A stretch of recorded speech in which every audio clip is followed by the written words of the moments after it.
Hello and welcome to Storytime for Kids. I'm going to read Disney Animals Storybook collection,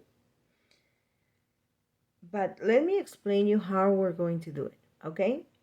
So I'm going to create a playlist with this exact name, and in there you will be able to find most of these stories.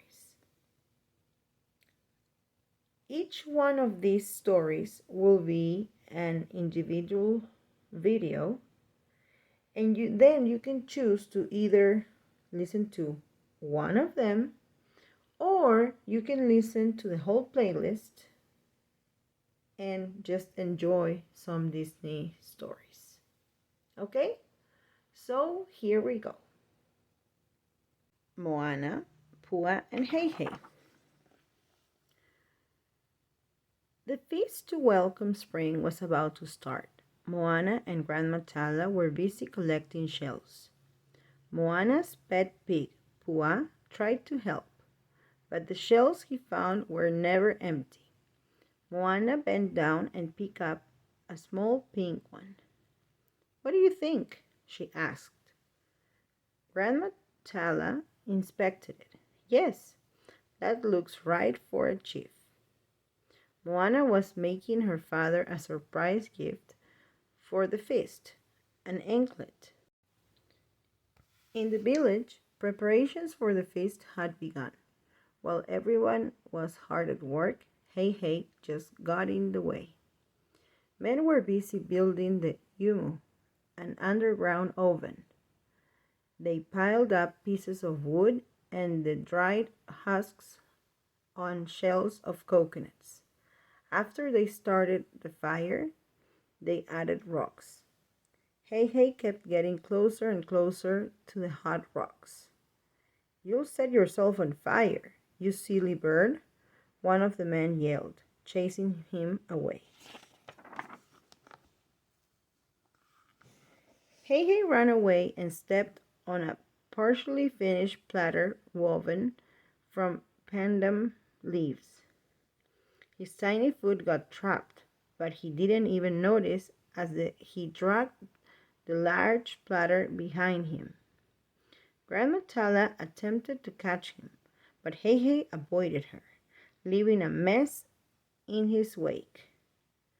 Moana and Grandma Tala stopped when they saw Chief Tui approaching. Grandma Tala immediately stepped on Heyhey's platter to hold it, and the rooster in place. Moana quickly hid the anklet inside her belt, hoping her father wouldn't notice. "I just wanted to see how everything was going," Chief Tui said. Meanwhile, Heyhey was pecking and pulling at Grandma Tala's skirt. As soon as Chief Tui left, Grandma Tala reached for Heyhey, but she slipped on the platter. Fortunately, Moana was there to catch her. Nobody noticed when the anklet dropped from Moana's belt. It landed around Heyhey's neck, and he dashed away. "That is it," Grandma Tala said, grabbing a hand-woven leaf basket. Heyhey didn't see her coming. He was too busy pecking on a rock. In one left swoop, Grandma Tala trapped Heyhey underneath the basket and then cinched it shut. But Grandma Tala had been so focused on catching the rooster that she hadn't noticed the anklet around his neck. "You can't keep him in there forever, Grandma," said Moana. "But we can keep him in there for a little while," said Grandma Tala. "At least until we're done with the feast." Moana agreed it was a good idea, so Grandma Tala put the basket aside. Then Moana checked her belt. She gasped when she realized the anklet was missing. "Oh no!" "Perhaps we should retrace our steps," said Grandma Tala. Just then Pua spotted the basket. He saw Heyhey's beak sticking out between the gaps in the woven leaves. When he looked closer, Pua noticed the anklet around the rooster's neck. He was determined to retrieve it for Moana. But first Pua had to open the basket. He rolled it over and over, but that didn't work. The basket was just too strong.